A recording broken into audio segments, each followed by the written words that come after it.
Welcome to The Real Game, a podcast by coaches for coaches.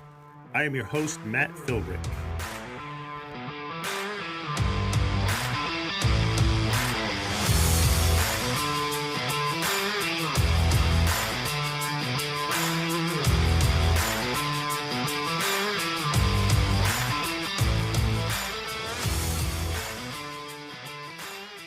Welcome back to this episode of The Real Game. As always, I am your host, Matt Philbrick. It's been a super cold stretch here in southeastern Pennsylvania for the last few weeks, but that is not going to keep me from recording this podcast episode tonight. I am joined tonight by a very special guest that I will introduce here in just a second. I try to have a variety of guests on my podcast, and I try to mix it up with basketball coaches, volleyball coaches. I haven't had a football coach on here yet, but I'm definitely trying to do that sometime in the near future. But tonight we are joined by Roberta Holehouse McGuiney. In just a second, I'm going to let you tell us a little bit more about yourself. But man, you've had quite a life when it comes to volleyball. Mm-hmm. And in a few minutes, we'll park on the Penn State stuff for a little bit, which I'm sure people ask you about all the time. But I want you to kind of back up a little bit and tell us a little bit about your journey that got you to that place, where you started, what piqued your interest in volleyball, and then kind of get us up to the Penn State stuff. And then we'll talk about that for a couple minutes. Sure. Well, I must say that my journey has been anything but orthodox. I fully believe that God had a hand in my journey as a volleyball player, and then, later volleyball coach. So, I started at a small Christian school. It was fall. There was nothing going on sports wise. And my friends and I, we all played sports. And so volleyball was kind of introduced to us. And I just remember the first time I touched a ball, I just fell in love. Sure. I knew from there, I played basketball, I played softball. My dad's a basketball coach. So as soon as he heard that I played volleyball or was going to learn to play volleyball, he started getting a little nervous. I gave him a few more years of basketball, but, sure. Right off the bat from sixth grade, I picked up the bug, and in seventh grade, my parents decided to homeschool me. Okay. So this was something my dad did just to connect with us a little bit. Seventh grade's a pretty rough year, sure, as far as developing and relationships and, just trying to figure out who you are as a person. Yeah. And so lo and behold, one of the best volleyball teams in Maryland at the time was this Christian Homeschool Educators Network volleyball team. And there were two coaches that were super passionate about it. And they just sucked me into volleyball even more. Yep. And they were very big on fundamentals. They were very big on teaching things the right way and making sure that, we weren't cutting corners just to try and keep the ball going. It was like, no, we're going to do things the right way. And so I learned how to play volleyball from a very young age, a very fundamental way. And I think that really helped spur me on and helped, pave a way for me to be able to reach a high level of playing, just having a great base. As obscure as that is, Chen, I when I talked to you on the phone a week or so ago, I've actually heard of them because I used to live in Maryland. Oh, my God. Yeah. And I know exactly what you're talking about. So that's pretty bizarre that we connected this way. So that's pretty cool. Anyway, sorry to interrupt. Yeah, go on. No, that's fine. Yeah. It's, I feel like homeschooling is growing. Like it's just one of those things that it's getting bigger. So it's cool. So we played a bunch of private schools, and then my high school coach ended up getting involved in club. And so just through his encouragement, and getting to play volleyball year round. I played club volleyball. I played in co-ed leagues. I played grass. if anyone said they had a volleyball and a net, I was there. Just really loved playing. And then, through high school, through club sports, and through tournaments up at Penn State, I ran into the Penn State coaching staff, and what I'm told when my mom was approached by Coach Rose was he noticed me in warmups. So I had one of my high school friends who I always peppered with. She was a setter. We used to just go lights out. And I guess that was something that he was looking for. Wasn't something that I did on purpose. It was just something that I always did. And so that got his attention. And up at Penn State, he found my mom in the stands and was like, "Hey, I think your kid would help our program out. I think your kid is a great addition here." Yeah. And, I can tell you, my mom and I had no clue what we were doing. I didn't even know if I was good enough to play in college, let alone, play Division I ball. And so we kind of were like starstruck. And I was going to say, how did that feel when you have a Division I volleyball coach with a program like Penn State pursuing you? Yeah. And I mean, at that point, like we weren't seeing women's volleyball on TV. We weren't seeing anything, there was nothing in our faces. And so the only time we'd ever see college ball was if we'd go down to University of Maryland or, we practiced at Towson, my club team. We were at Towson, so we'd see their team play.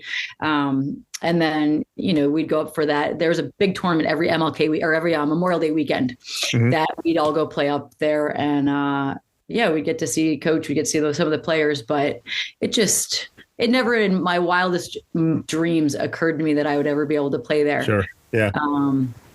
So we kind of just stumbled upon that and then, attended camp. That was one of the first ways that they would introduce you to the team. You'd come to camp, you'd, see the girls, we'd play at night. They'd torture us for 3 days. You get a taste of what life was like as a Penn State volleyball player. And, and then from there, just the whole recruiting journey of going up and visiting and figuring out if this is something that I wanted to do. A lot of soul searching, I was young for my grade. I am young for my grade. So I didn't turn 18 till I was a freshman in college. And so as a 16-year-old, like trying to figure out what I wanted to do, it was daunting, but that's pretty heavy, I'd say. Yes. Yeah. And especially, I was homeschooled, right? Sure. I was homeschooled. I wasn't in public school. I wasn't in a normal environment as a student, but my mom was very confident that this was, I could do this, where I had self-doubt and I had never thinking that this was something I was capable of. My mom was definitely the one going, "No, you got this." Yeah. Did your mom's confidence and faith in you kind of help you, push you to make that decision to go? Yeah, no, it absolutely did, because I was definitely more leaning towards a safer route and, a smaller school that it was still a Division I school, but they were going to let me hit. So I was a hitter my whole high school career. Okay. The libero position didn't even exist until I think I was a junior in high school, maybe. Oh, wow. Yeah. And we were still, I think rally scoring had just started. So like a very new era of volleyball was coming out of the woodwork. And so I was like, I think I might go hit it, this Division I school, and I know I'm going to play and it's not as intense. But she was like, "No, I think that you were made to do this." Nice. And I can tell you, I will tell you about my freshman year. It still took time for me to believe that I belonged there. Like it was rough. Well, so fast forward to you made the decision. You end up at Penn State. You were there, if I'm correct, from 2005 to 2008, right? Yep. And I recently, the Big Ten Network recently released a documentary called The Streak. Yes. And I watched that. It was, and I'll be honest with you, before that, I had no idea that The Streak existed. I didn't know that much about it, but since my daughter started playing volleyball in high school, and she's out of high school now, I much like your dad I've been a basketball coach my whole life. She started playing volleyball, so that piqued my interest in volleyball. We went to all her games. We got to know her coach pretty well. I still work with her coach now, but that was, I'm going to let you tell us more about, that's unbelievable. Like it's a feat that was accomplished in Division I sports that I don't think there's anything else like it out there. So fill us in a little bit on what that was like, and what the streak is. If somebody's wondering, wow, what is that exactly? Tell us what that is and what your part was in it? Yeah. So the streak is, as a volleyball team, the Penn State women's team, we did not lose a match for, I think it's 111. Is it 111? I should know. That sounds right. It sounds right. Yeah. That. It's over 100 matches. But we did not lose. We didn't lose a match. And that was over the span of, I want to say 3.5 seasons. Okay. So it started at the beginning of my junior season. Okay. Yep. So we ended my sophomore year losing to Washington in the Elite Eight. Okay. And then we started off junior season, and I believe we lost to Stanford. Mm-hmm. So that was like starting preseason tournaments. I forget where we traveled to, but we lost, I think, in 3 to Stanford. And, coaches will tell you like that. They didn't think that was the year for us yet. Like they knew we were getting good. Yeah. We had some freshmen that came in that were helping in big ways, a middle, a right side. And then we had like sophomores. So we were still relatively young. There were 3 of us that were juniors, and we just kind of started rolling a little bit that season and started putting the pieces together. And we still thought we were pretty terrible. The way that coach approached every practice, it was still like, no, you guys aren't good enough. Yep. And we started rolling through people, and we didn't see it as us rolling through people. We grinded every single match, every place we went to, we played. We always played our best. I mean, were still fighting. You're talking Division I volleyball, so it's not like people just rolled over and let you win all the time, right? You guys had to work for it. Yeah. And as we continued to win matches, people started to bring more of their A game. Started recognizing like, hey, this is the team to beat. Like they're starting to put something together here.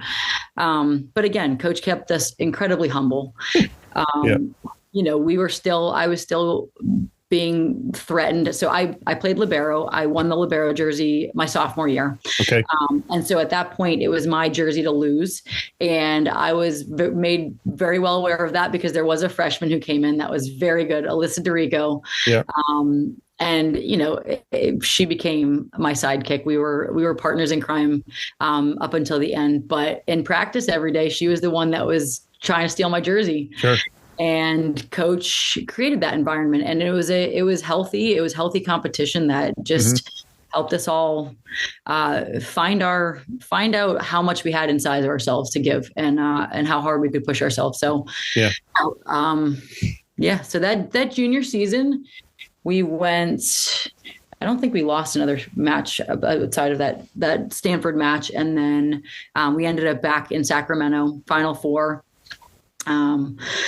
And at that point, I'm pretty sure the history was Stanford had never had a class graduate without a national championship. Wow. So it was so every 4 years, Stanford won one. Yeah. Like every person up until that point so this was the year for them that they had to, I believe that they had to win it in order to keep that tradition going. That's and it was crazy. In their home. Yeah. It was in their hometown. It was in Sacramento, California. Yep. And it happened. It just, everything came together for us to be able to pull out a 5-set match in that final championship game. That's awesome. It's funny because I've had the Stanford coach on my podcast. Now, he wasn't the coach then. Okay. I have the Stanford coach now, Coach Hamley. Kevin Hamley's his name. Amazing. That was a great episode. But, to hear him talk about his experiences now, we didn't talk about that back then. He wasn't there. I think he was at, I want to say Michigan or something like that at that point. But as the streak progressed, did you notice, obviously the pressure, what did coach do to kind of keep that pressure off your shoulders, or did he just let it happen? And did you notice a difference in, other teams had to, they start to take notice. Did you see gyms start to fill up and people start to notice that this was going on, and hey, Penn State's coming to town, let's fill up the gym and see if our team can beat them? Yeah, I will say playing at the away arenas was certainly becoming more and more aggressive. And The internet and Facebook was really starting to come out then. So people were able to find personal ways to attack you through your social media. And it's funny and always a good time. But we definitely, it's funny looking back, I felt more pressure. I did personally. And I won't speak for everyone else, but I felt more pressure that junior year because it was like trying to prove something, trying to prove that we were as good as people were saying we were, and being able to win big matches on the road. And I felt more personal pressure in those matches than I did that whole senior year. Yeah. So I think once we won our junior year, it kind of took all the pressure off. And I also believe that like the experience of winning creates an attitude of winning. Sure. Like once you've done it, it's a lot easier for us to do it than a team who hasn't experienced that. Yeah. Right. Because we know what it took to get to that point. Yeah. Yeah. So, I definitely felt more pressure that junior year and getting through that junior NCAA tournament than going into the senior year. Because at that point, I feel like we just had our groove. Like, but again, I will say we still felt like trash in practice.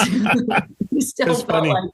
Because I don't know, I was watching the documentary and I think I heard this on there, but there was you probably experienced it. I mean, this might have happened after you left. I don't know, but Coach Rose, after a game that you guys won in the locker room, just kind of shook his head and said, "You guys are so out of shape."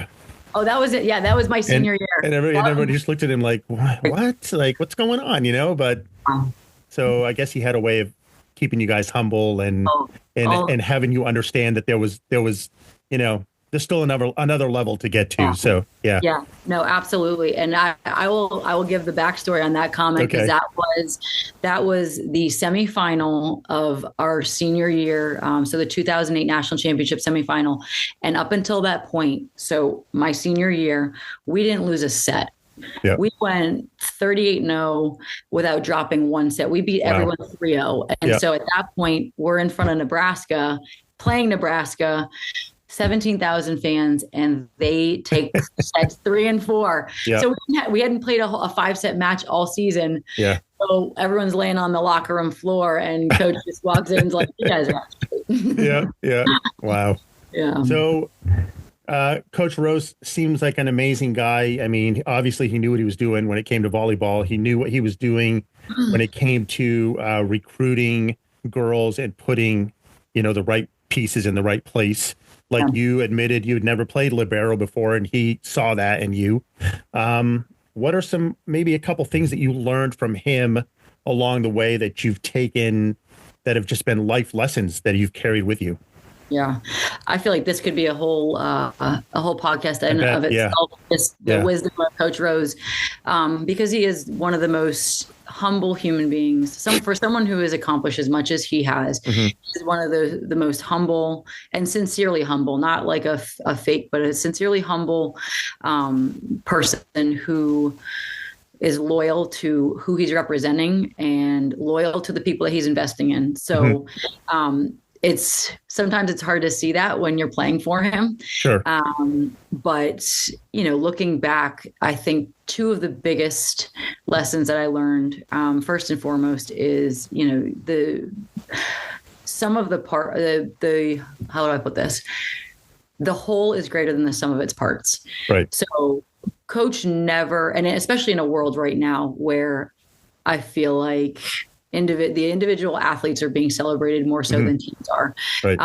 It was never that way with us. And, we didn't really hear about like, hey, if, Nick Fawcett was player of the week, like he wasn't celebrating that. Like we wouldn't even know. Sometimes people would get awards and we'd never find out about it. And it wasn't that he didn't want to acknowledge that. It was just like, no, this isn't why you do it. You're not doing it for your own personal accolades. Like you're doing it because you're a part of something great. You're a part of something bigger than yourself. Yeah.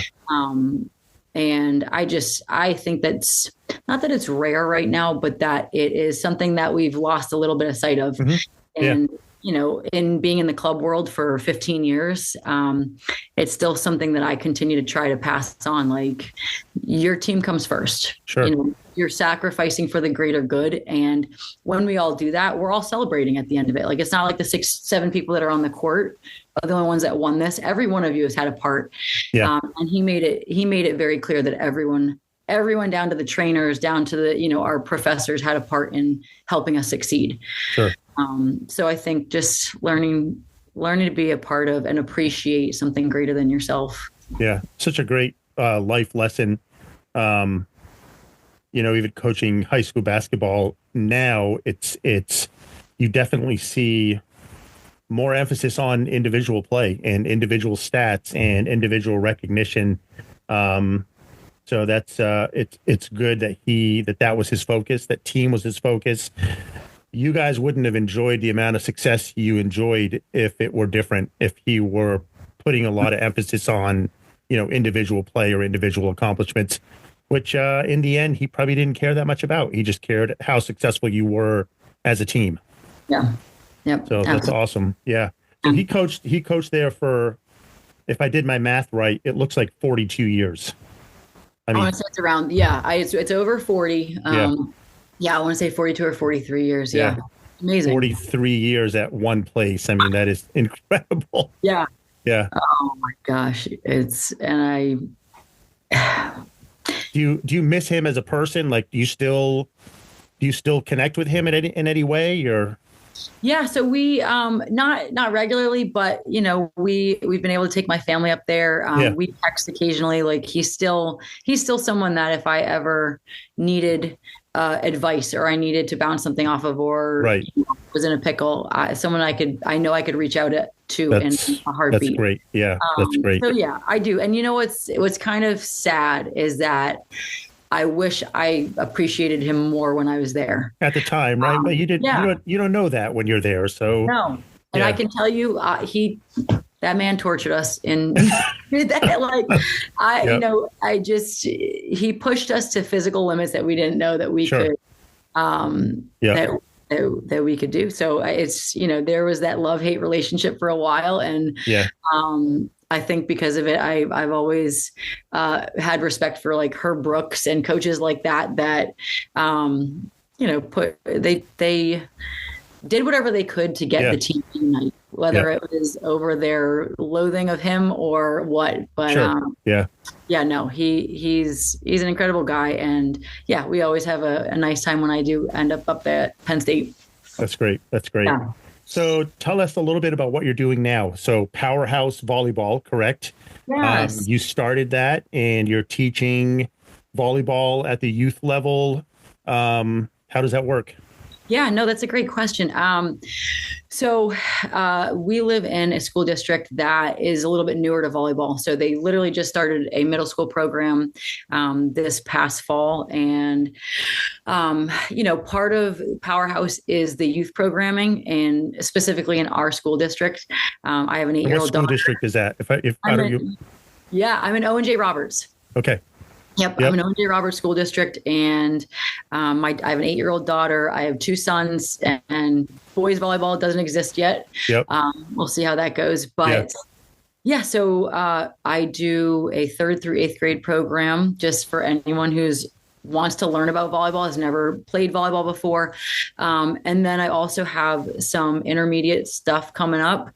But then on the other side of it, I do specific defensive serve receive training. So for liberos, I still kind of have my foot in the club world that way with some of the girls and some of the families that I really care about. I do the personal training or the personal lessons side of things and breaking things down. So no team coaching right now for Powerhouse, more of like the training side of things, but we'll see. But that's awesome, because those girls and guys, do you have guys and girls the same, right? Probably mixture. Yeah, and boys are invited. Right now it's mostly girls, but They take those skills and take it back to their schools or their clubs or whatever. So we just started a high school boys volleyball team at the school where I'm the athletic director. Awesome. So we're in our second year. We're getting ready to start our 3rd year. Okay. They're a bunch of goofballs, but it's amazing how that's taken off. Like boys volleyball is just taken off. Yeah.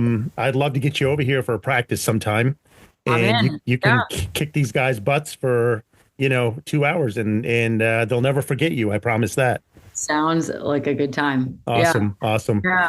Well, it's been great to have you on here. I know it was a little difficult for us to connect. I know you have a family and you have a lot going on, but I'm happy that we were finally able to make this episode happen.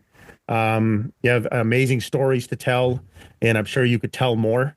Someday, I'd love to stop into your clinic there and see how that operates, and kind of keep that contact open, and that would be great.